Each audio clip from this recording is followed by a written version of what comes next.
Trump just called Biden's fuel rules ridiculously burdensome, and then he killed them on the spot.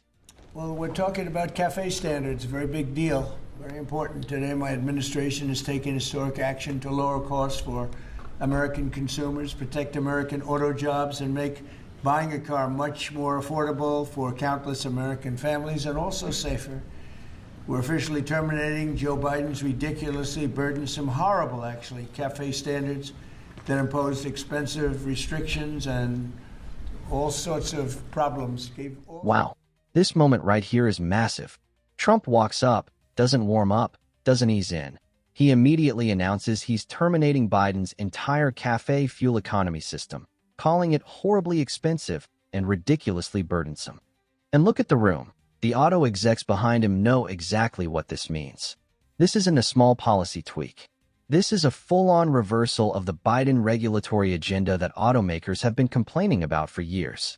Trump frames it like this huge rescue mission for the American car buyer, saying the rules were killing the industry, driving up prices, and forcing unwanted technology into vehicles.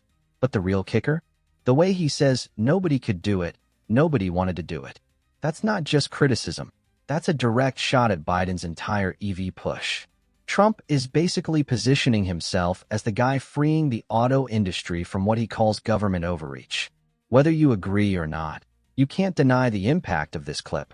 This is Trump setting the tone, drawing the battle lines, and telling the country, I'm undoing everything Biden did to your cars. This moment is going to explode politically, and for good reason. After that, Trump just promised a baby boom 2.0, and he says he'll make sure you can afford it. And we revoked Biden's emissions waiver for California so that California communists could not regulate the automobile industry and ruin the entire nation of automobiles. And they were doing that too. But we have that now under control also with your governor, who's got much more than he can control. Okay, stop right here, because this part of Trump's speech might be the wildest policy promise of the entire rally. Out of nowhere, Trump looks at the crowd and basically says Americans aren't having kids because life is too expensive. Housing, healthcare, insurance, groceries. And then he makes this dramatic pivot. We're going to have a baby boom under the Trump administration. The room barely has time to react before he doubles down, saying the country cannot survive without children, and that the government needs to make it financially possible for young families to actually start families again. And listen closely. He's not just talking about random cultural talking points. He's attacking the cost of living crisis head-on. When he says people can't afford to get married, they can't afford to have kids, they can't afford a home, he's tapping into something millions of Americans feel every day. This is Trump positioning himself as the guy who's going to make raising a child affordable again, practically framing it as a new national mission. And when he declares this is the single most important thing we will be doing, that's not a throwaway line.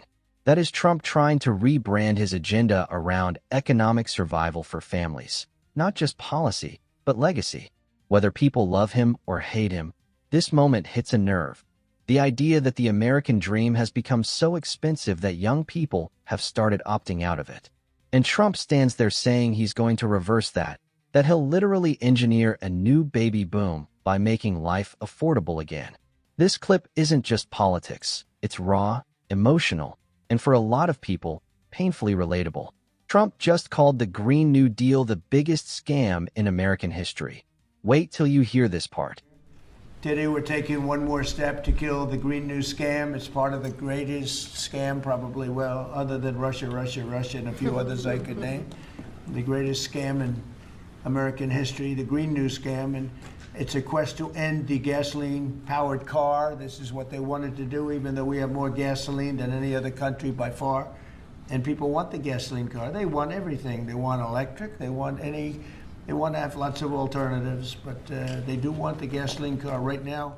All right, pause right there because what Trump just said is wild. And whether you love him or hate him, you cannot ignore the impact of this moment. He calls the Green New Deal the greatest scam in American history. And he's not whispering it. He's saying it straight into the camera, in front of CEOs, lawmakers, and industry leaders. This isn't a rally line. This is a policy announcement. And here's the part that makes this clip so important. Trump isn't just throwing shade. He's positioning this as a direct attack on affordability, saying Americans are being pushed out of gasoline cars, despite them being the choice of millions of families. That's the argument that hits emotionally: choice, cost, and control. You can see the strategy: dismantle the Biden-era regulations, frame them as elite-driven, and present himself as the one undoing the scam. It's political theater and policy messaging rolled into one. But here's what you need to think about.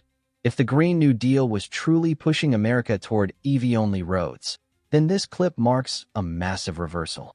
If it wasn't, then this is one of the most aggressive political branding moves we've seen all year. Watch this carefully, because this narrative is going to dominate the energy debate for months.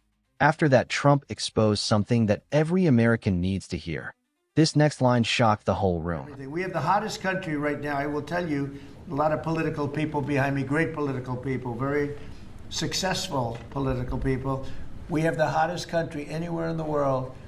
1 year ago, we had a dead country, and now we have the hottest country anywhere in the world. And it started from November 5th, but it also... Okay, stop for a second, because what Trump just said right here isn't just another applause line.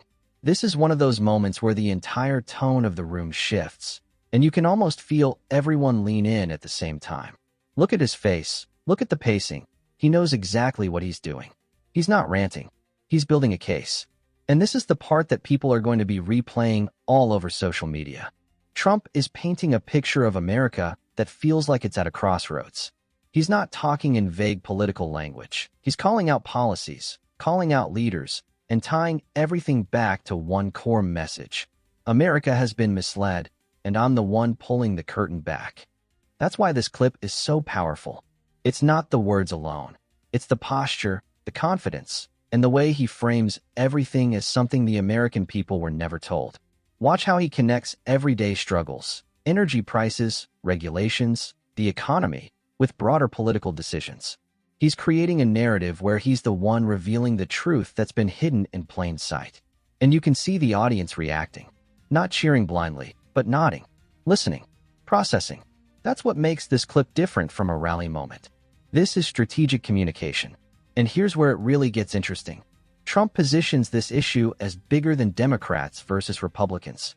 He frames it as ordinary Americans versus a system that's gone off the rails. That framing is powerful because it taps into frustration, confusion, and the feeling that things are changing too fast for regular people to keep up. Whether you agree with him or not, you cannot deny the emotional precision he's using here. But here's the part nobody is talking about. Moments like these are engineered to dominate the news cycle. They're crafted so people argue about them, repost them, debate them. And guess what? It works every time. So as you're watching this clip, pay attention to the lines that sound simple. They're not simple. They're intentional.